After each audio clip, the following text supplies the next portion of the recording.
Sejam bem-vindos a mais um episódio do Fala AgroInsper. Hoje com um convidado muito especial, Olavo Bottino, ele que é formado em veterinária e é um grande parceiro do AgroInsper. Muito obrigado pela presença, Olavo.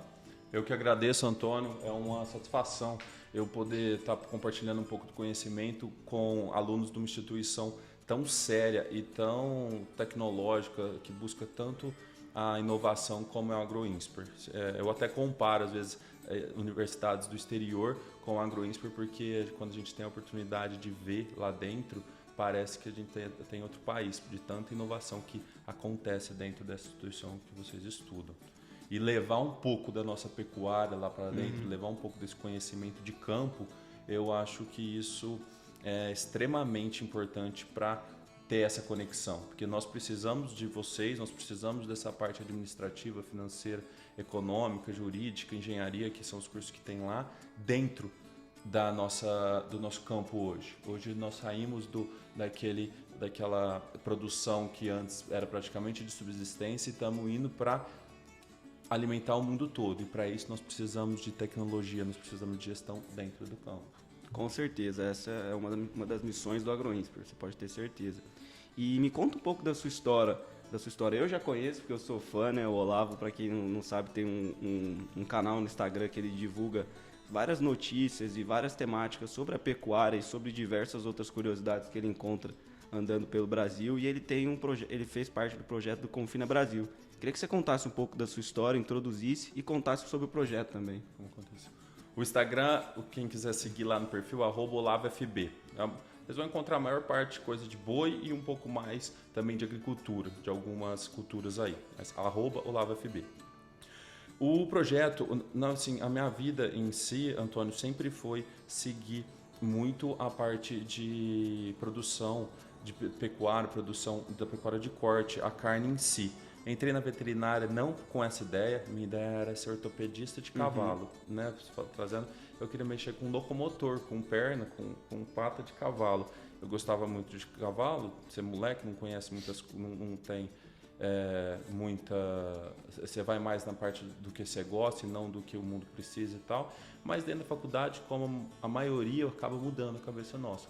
E aí eu já tinha esse contato de familiar de dentro da pecuária e comecei a ver a importância, o tanto que a gente precisava evoluir, o tanto que dava para nós do Brasil evoluir dentro da pecuária. E comecei a desenvolver a partir do segundo, terceiro ano de faculdade e atrás para conhecer mais isso. E tanto que chegou num momento que eu vi uma palestra e vi alguns dados sobre a pecuária, comparando a pecuária brasileira com a pecuária americana. E chamou muita atenção, porque os Estados Unidos têm 1/3 do nosso rebanho e produz mais carne do que a gente. Aquilo, de certa forma, me incomodou. E aí eu tive compromisso comigo mesmo de, quando eu formar, eu ir para os Estados Unidos em si, porque foi o país que eu vi, e buscar esse conhecimento que eles tinham lá para conseguir aplicar para melhorar a nossa produtividade, para melhorar a nossa eficiência em produção de carne, que é um dos alimentos mais importantes que tem. Com certeza. Não defendo nenhuma opção alimentar, mas eu reconheço a importância que cada alimento tem, e a carne principalmente. Esse ano mesmo eu tive a oportunidade de estar em Angola, na África, e vi isso evidentemente. As crianças que não comem carne, elas não conseguem ter uma capacidade cognitiva tão desenvolvida como as que comem. Já existe até estudos comparando isso, e eu conhecia os estudos, mas não conhecia na prática. E lá, andando entre as pessoas, entre as comunidades, eu vi isso muito evidentemente. O que acontece? Eles não estão, vamos dizer assim, desnutridos. Você vê crianças saudáveis, bonitas, brincando. Só que a falta da proteína a falta dos nutrientes da carne, proteína, alguns minerais e algumas vitaminas, deixa um déficit cognitivo. O que é? A cognição é parar e pensar assim, a capacidade nossa cognitiva. Se você tem aqui uma garrafinha de água, ela está aberta com a tampa de um lado e ela de outro. A nossa capacidade cognitiva vai olhar a tampa e falar: nossa, essa tampa é prateada e a garrafinha tem um pedaço prateado, então provavelmente essa tampa vai vir aqui em cima. Como eu vi que tem esses fios de rosca, ela é de enrosquear. simples, desde um negócio simples desse até projetos gigantescos, mas as crianças lá você vê que tem dificuldade nisso. E pensando numa criança pequena, né, ali de 2, 3 anos, aquele brinquedo de colocar o cubo, o triângulo, o círculo dentro do desenho ou dentro de uma caixote, no seu formato, ele não consegue fazer. É isso que é a nossa capacidade cognitiva, falando de uma maneira assim, bem simples, fácil de entender. E então eu vi essa importância da gente produzir carne não só para o Brasil, mas para o mundo. Se nós olharmos hoje, a produção nossa de carne no mundo, um dos poucos países que produz mais do que consome é o Brasil. E ainda assim a gente tem capacidade de produzir mais do que o dobro do que nós produzimos e de maneira sustentável. Até porque agora, vindo para o projeto que eu e o Felipe Darras fizemos com o apoio da Scott, que é esse projeto que chama Confina Brasil, inclusive os meninos, a gente fala menino porque está sempre rodando entre nós, cresce junto, a gente trata assim, mas já toda gente grande lá dentro, né?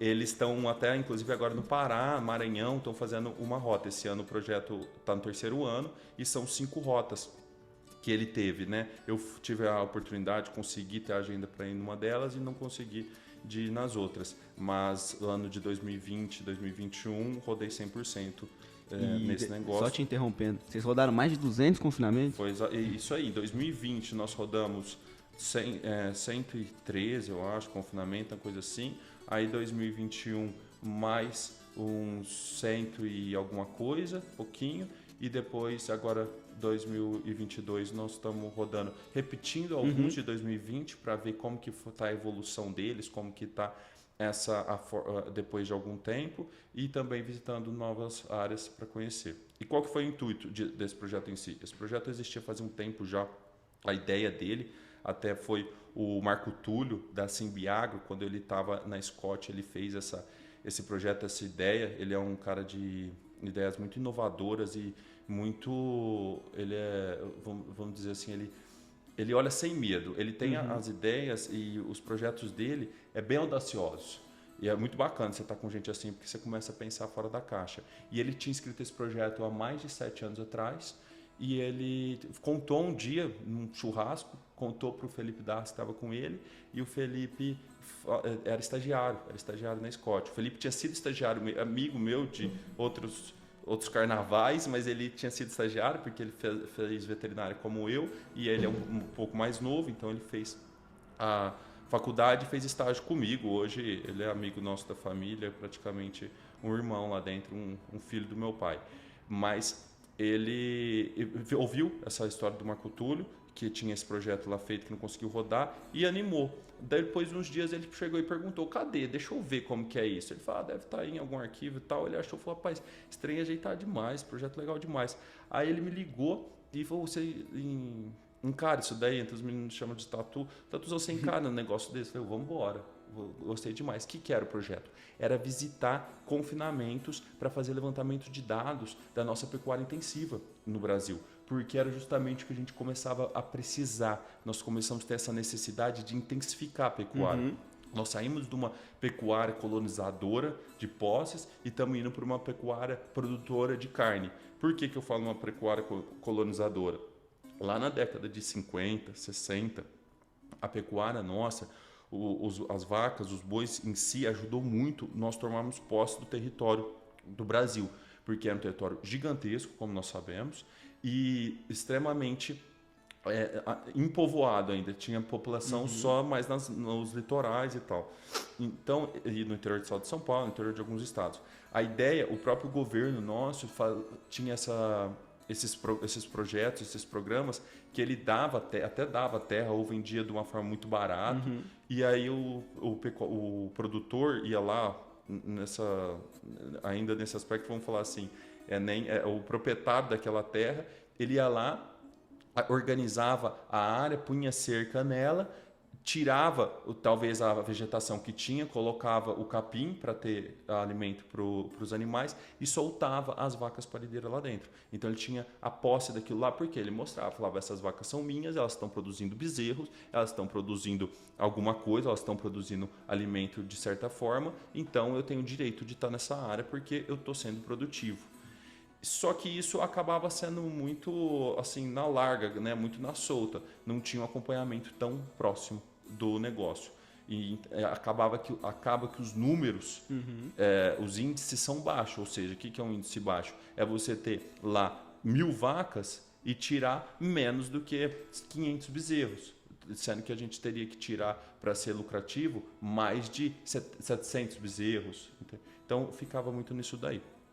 Aí, hoje, a hora que começou essa necessidade de produção de carne, de alimento, para o mundo que vem a população crescendo cada vez mais, nós precisamos intensificar esse tipo de produção. Intensificar no ponto do quê? No ponto de deixar mais produtivo. No ponto de a gente conseguir produzir mais alimento, mais carne com o mesmo recurso, ou até menos, ou reaproveitando o recurso. Com certeza. E a ideia inicial do projeto era captar dados sobre a pecuária, principalmente ela extensiva. Como é que foi para vocês encarar a realidade do campo mesmo, do dia a dia, desses mais de 200 confinamentos que vocês visitaram? Teve um choque de realidade entre o que você esperava encontrar e o que você encontrou? Eu tinha a gente foi arrecadar dados na pecuária intensiva nossa. Intensiva. Né? Intensiva porque a extensiva é o que nós temos em sua maioria. A intensiva é o que o que precisa crescer. Né? O que o mercado pede para crescer, o que necessitado do mundo pede para crescer. Então a nossa ideia do projeto era coletar esses dados, ver quem está fazendo muito bem, ver quem está fazendo não tão bem e quer melhorar, então ele tem um padrão do que está fazendo muito bem para ele aplicar e ter a apresentação, ter dados, ter fonte de informação para quem não faz começar já melhor, né? Ter uma base para quem ele vai, um modelo para ele tentar seguir. Exatamente. Ter um modelo para pelo menos ele tirar referências. Então esse é o intuito principal desse projeto que a gente criou, que a gente fundou, ter essa fonte de dados, porque o Brasil vem de uma pecuária extensiva. Quando a gente fala extensiva, 80% do nosso gado abatido, então 80% da carne produzida no Brasil vem diretamente da pecuária nossa de pastagens. E agora só 20% vem de uma pecuária extremamente intensiva de confinamento. É muito pequena. Quando a gente vê em outros países, como os Estados Unidos, de novo, né, que é um dos grandes players mundial produtor de carne, eles são o inverso nosso. 80% mais, até quase 90% vem do confinamento e apenas 15, 20% vem da carne deles, vem do pasto. Então a gente tinha que ter essa referência. E para mim, como eu vivia nisso, fazia estágio nos confinamentos, acompanhava, conhecia o pessoal, acabou que eu tinha uma noção do que eu ia encontrar. Mas foi muito bacana porque os nossos videomakers, os nossos cameramans, eram 2 carioca, vindo lá da Gema mesmo, de Niterói, né? E eles vieram de lá, não sabia nada de boi, nada de nada. E eu lembro que logo nos primeiros confinamentos nós fomos recepcionados com um churrasco daqui. Eles viram bom pra caramba. Eles falavam, rapaz, lá no Rio de Janeiro não tem isso aqui não. Não tem esses bifes e tal. Tem, se procurar tem, mas não é comum no mundo deles. Não tem a cultura, né? Não tem do interior. E não tem tanto acesso. É interessante, porque do dia que começou lá em 2020 para hoje, eles já encontram muito mais carne. Eles falam para nós que ainda é a mesma equipe, né? Que é a 446, é uma produtora, né, lá de São Paulo, do Rio de Janeiro, e eles acompanham a gente até hoje. E foi muito interessante ver essa interação dos cariocas com o confinamento. Hoje eles já são expert em boi, em tirar foto de boi, em fazer conteúdo em si. E para mim, o que foi mais importante foi ver os projetos que têm tão sustentáveis, tão inovadores, tão tecnológicos já existindo dentro da nossa pecuária. Entendi. A gente tem desde de ponta, com mais tecnologia, até um que está bem simples começando. Mas todos eles visando muito e cada vez mais a conversão alimentar, que é você fazer com que o boi coma menos e produza mais ou mesmo tanto. Entendi. Através de ingredientes que não sejam... que são muitas vezes ingredientes de descarte. Certo. E como vocês visitaram muitos confinamentos, me conta uma experiência ou uma fazenda que você visitou que conseguia juntar o braço da gestão, a operação e fazer disso um negócio lucrativo e rentável. Assim, um exemplo que você falou, nossa, que diferente do resto que faz um outro tipo de trabalho.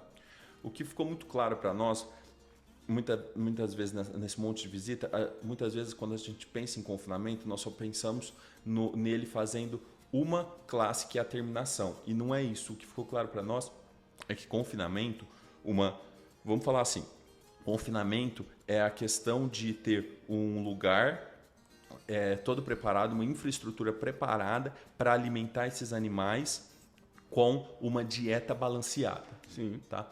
E controlada, balanceada e controlada, né? Então, e a gente pensa sempre em terminação, que terminação é o termo que nós usamos para engorda, para parte que a gente coloca o pouco de carne, o restante de carne que cabe ali naquela carcaça, no corpo daquele animal, e a gordura. A terminação é literalmente ali aquela parte terminal da carcaça, né? Do montante do boi, que é a gordura.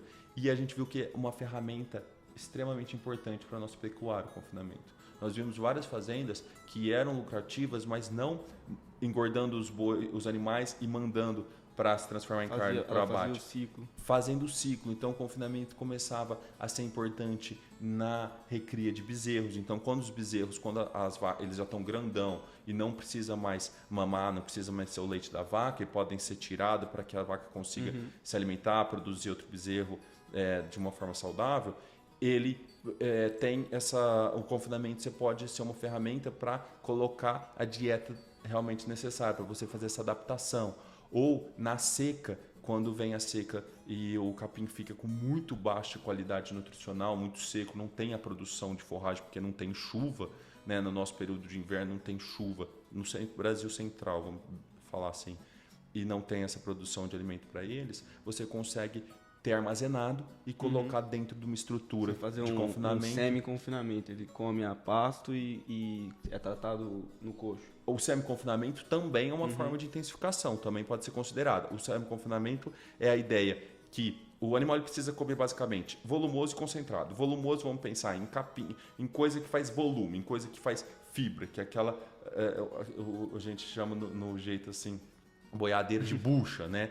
E o concentrado é o grain, é o grão, o milho, a soja, ou os subprodutos desses aí, que tem mais concentração energética, mais concentração. Se for trazer para nossa alimentação, o volumoso é a salada, que aquilo lá só dá aquela enchida, mas não tem tanto nutriente, e o concentrado talvez seria carne, seria o arroz, o feijão, aquela coisa mais sustante.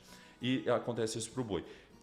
Então tem duas formas, ou você coloca tudo junto dentro do coxo, que aí você vai colocar o volumoso com o concentrado dentro do coxo, ou você pode colocar só o concentrado no coxo e o próprio animal ir lá e buscar esse volumoso nas pastagens. E isso daí está sendo muito semi-confinamento, ou atípica, muda um pouquinho, mas o ideal é parecido, e aí vai depender do planejamento, da estratégia da fazenda. Está sendo cada vez mais usado pela questão de facilidade no Brasil.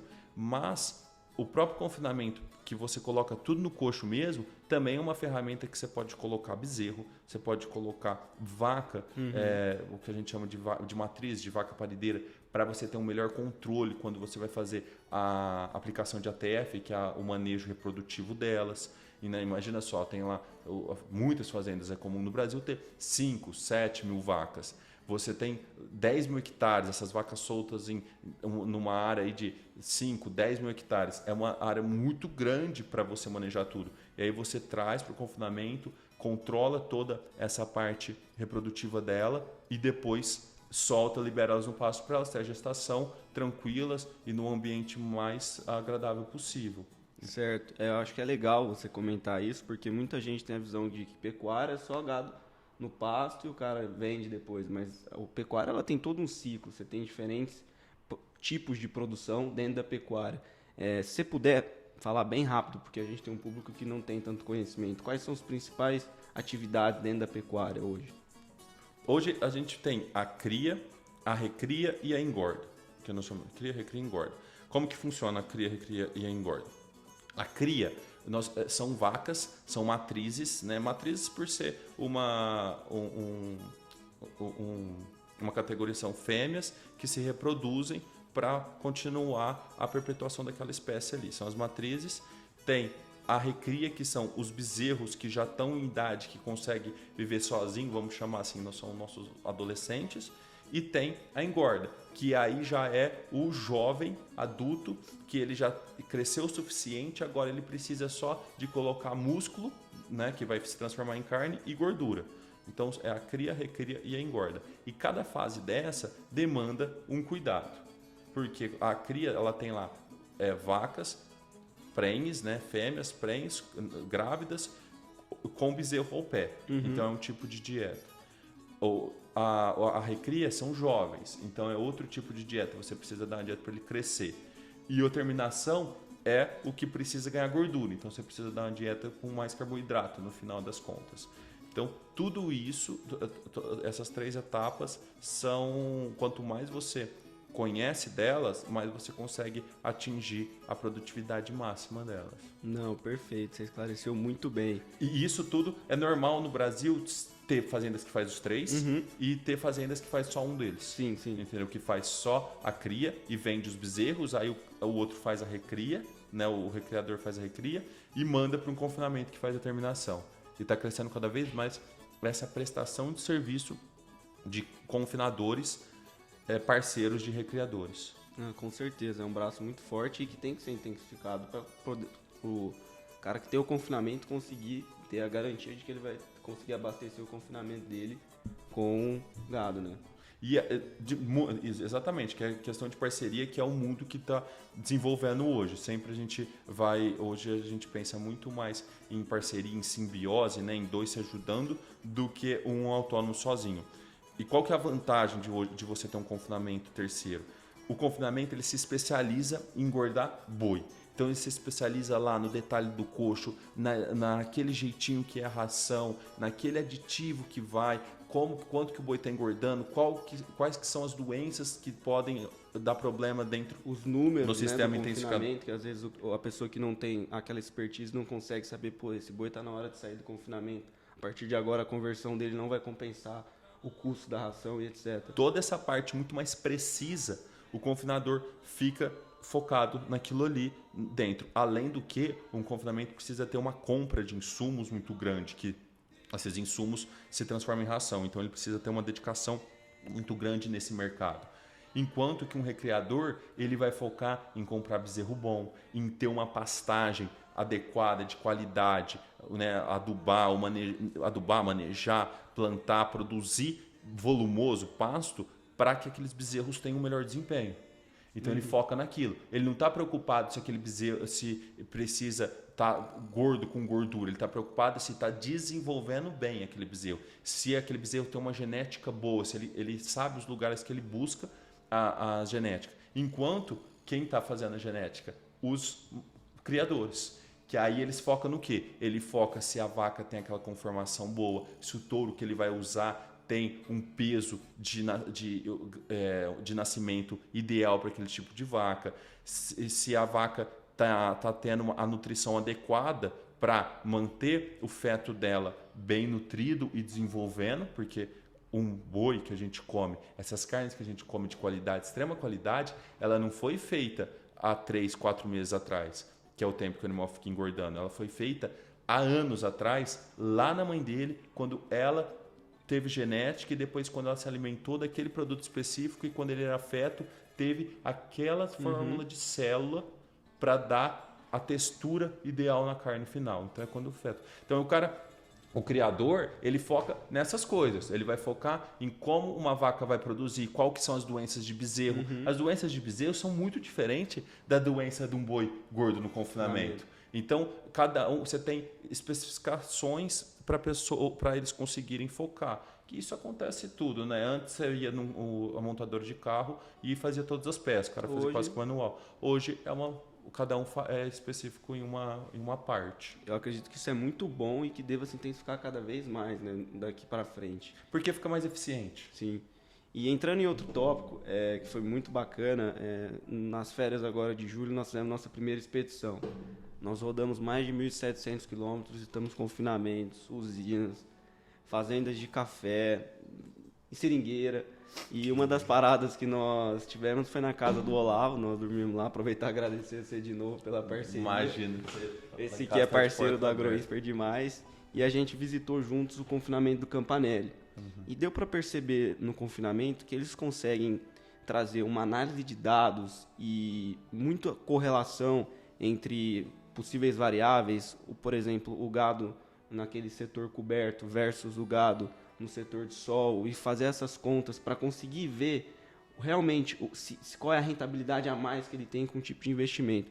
Queria que você comentasse um pouco do que a gente viu lá, para quem não teve a oportunidade de estar com a gente, entender o que hoje eu acho que é um dos confinamentos de ponta do Brasil, se não for a maior referência. Talvez eu visitei 200 e poucos confinamentos pelo Brasil. E com certeza os Campanelis da Tecnobif tá entre os 3 mais top, assim.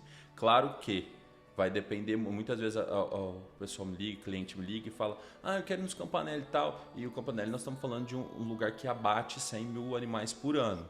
Então é super grande, é um dos que mais abate no Brasil. E esse cliente em si vai abater apenas 1.000, 2.000, que é um número considerável, mas é outra realidade. São realidades muito diferentes, Muito diferente. em vários sentidos. Né? Eu prefiro levar ele onde tenha, para tirar referências, aonde um que é mais ou menos do tamanho dele faça muito bem feito, para ele conseguir sair de lá e já aplicar em casa, do que levar num gigantesco e aí ele ficar, sabe, falando: nossa, mas aí eu não consigo, que aí o passo é muito grande e tal. Claro, é válido ir num referência? É válido. Inspiração, né? Inspiração, mas para você tirar referência, para você ter replicação, é melhor num que seja mais parecido que você. Igual você vai a pessoa que vai na academia, vê lá os caras bodybuilder e já quer pegar o peso deles, não adianta, calma, você vai no seu peso, depois do dia que você tiver grande igual, aí você faça aquilo. E às vezes nem é seu foco ficar daquele tamanho.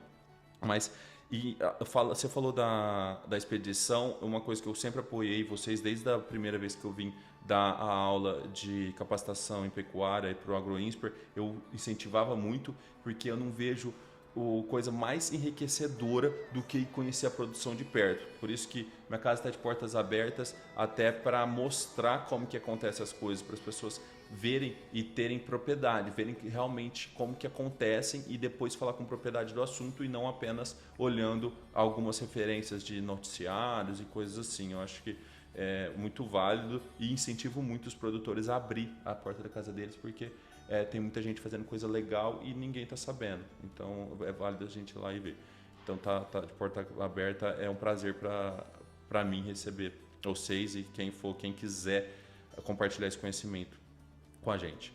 Agora, em questão de um confinamento referência, como acontece lá na Agropastoril Campanelli, na Tecnobif, o que eles têm lá muito interessante? Sempre eles foram uma referência em gestão. Em tudo que eles produzem, porque eles não produzem só carne, né, só de confinamento. Eles têm cana, eles têm um pouco de lavoura também. Então, tudo que eles produzem é extremamente gerido, extremamente analisado. Eles analisam os dados, eles veem se aquilo está realmente dando e sempre se dá para melhorar. E pensando nisso, os Campanelli eles decidiram fazer um centro experimental. Então eles têm o maior centro experimental da América Latina, talvez um dos do mundo, que são 3.600 animais, se eu não me engano. É muita coisa. 3.600 animais é um confinamento de porte legal para o Brasil. Isso é só a parte de experimento deles. E o que eles fizeram lá dentro? Eles começaram a testar não só isso, mas isso foi uma grande referência, a parte da aplicação do bem-estar animal, de infraestrutura feita para dar mais conforto aos animais. Então, falando de confinamentos referência, como é o que vocês tiveram a oportunidade de visitar, que for o confinamento da Agropastoril Campanelli, que tem até hoje a fábrica de nutrição animal, né, a Tecnobif, não é que eles começaram ontem, Antônio, não é que foi assim, vamos fazer um negócio. Eles, em tudo que eles produzem, porque eles têm cana, eles foram produtores de citros, de laranja, eles foram produtores de café lá atrás, e tudo muito bem gerido.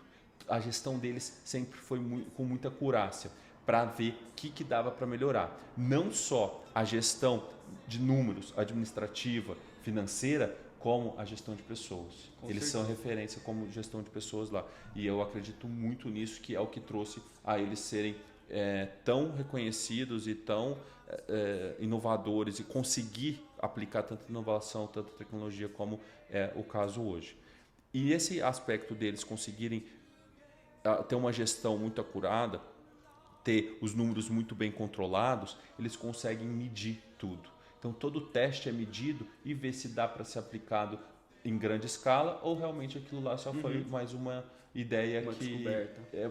foi mais uma tentativa, né? Sim. Dentro do negócio. Mas e com isso, agora trazendo para o nosso mundo de pecuária, de confinamento, eles começaram a medir tão bem as coisas que, de acordo com a planta deles de confinamento, com o sistema deles, com a quantidade de animais, eles viram que talvez o alimento, a ração do animal sendo feita durante o período que o caminhão está andando da fábrica de ração até os coxos era mais eficiente do que ser feito na fábrica. Isso não é regra, tá, Antônio? Isso é conhecimento que eles têm do ambiente que eles estão, do sistema que eles estão, do próprio negócio. Então isso, a mesma coisa eles levaram para o campo, o quesito de ideia. Então hoje eles não têm mais curvas de nível porque eles fazem uma agricultura com matéria orgânica, com cobrimento de palhada que não tem perigo de erosões e com isso ele consegue economizar mais combustível rodando. De novo, o que eles são? Tem o negócio na mão deles, né? O business deles, a fazenda deles, a gestão da fazenda muito bem conhecida por eles e buscam conhecimento de fora. Então eles buscam conhecimento de vários lugares, inclusive você lembra do Diogo falar que eles têm consultoria para tudo? Sim, o Diogo deixou isso bem claro, que tudo que eles não têm um conhecimento muito grande, eles buscam ajuda e dos melhores. Exato. Então é muito importante, para mim, quando vocês me agradecem de eu ter recebido vocês em casa, ter dado um pouco da oportunidade de fazer algumas visitas aí na expedição de vocês, ter incentivado isso, para mim o maior lucro é meu, porque eu estando perto de vocês, de pessoas que estão dentro de uma instituição, de gente que está pungente em buscar conhecimento, para mim é muito bom, porque também me traz. Acaba que eu pego uma resbarba disso, tá? Então sempre é uma simbiose, é um ganho dos dois lados dentro do negócio, assim como a consultoria que vocês têm, do AgroInsper e tudo mais dentro do quesito. E nesse pensamento, hoje o Campanelli tem um negócio muito bacana lá dentro do confinamento, porque buscando medir tudo, eles foram ao ponto de construir um centro experimental dentro do confinamento deles. Que é um espetáculo para quem não teve a oportunidade de conhecer. Se eu não me engano, são 3.600 cabeças, né? São mais de 3.000 cabeças. Para ter ideia, um confinamento no Brasil de 3.000 animais, já é de capacidade estática, né? Ao mesmo tempo, ter 3.000 animais já é considerável. Agora, só a parte experimental deles é desse tamanho. Para quê? Para realmente ter acurácia nas informações coletadas. Exatamente, para não ser um teste pequeno que depois não possa ser replicável para o negócio dele ou para outros negócios. Exato. Então a gente começa a ver uma transformação dentro da parte educacional do Brasil, que não é só informações, pesquisa da parte pública. Hoje nós temos empresas particulares tendo pesquisas consideráveis e totalmente aplicáveis. Então, essa parceria, né, entre o setor público e o setor privado, às vezes instituições de faculdade de agronomia fazendo projetos com um professor em parceria com uma empresa dentro de uma outra empresa. Exatamente isso. Então, eu que sou um fã, que tem como propósito aumentar cada vez mais, melhorar a nossa educação através do conhecimento, através de divulgar, de passar o conhecimento mais para frente, eu fico fã de um projeto como um desse. E um aspecto muito importante que acontece lá, que lá dentro do Campanelli isso foi provado através desse centro de pesquisa, mas que foi observado por mim mesmo. Eu observei isso na expedição quando nós começamos a visitar os confinamentos em 2020. Já tinha esse, né? Porque em 2020 nós estávamos na expedição lá, eu e o Felipe Darras, e a gente começou a visitar, nós visitamos mais de 100 confinamentos. E aí a gente escutava murmúrios sobre bem-estar. Eles davam uma perguntada, o bem-estar no aspecto de o que dá para a gente fazer na nossa infraestrutura para melhorar o conforto dos animais dentro das baias. Ou o que dá para a gente alterar no nosso manejo com o gado para melhorar o conforto deles. Porque isso é muito claro. Quem fala é até o Diogo, que nos recebeu na Campanelli, ele fala assim, o Diogo da Tecnobeef, quando nós miramos em rentabilidade, nós acertamos sustentabilidade. E eu acredito que o bem-estar animal está dentro da sustentabilidade, eu vejo dessa forma.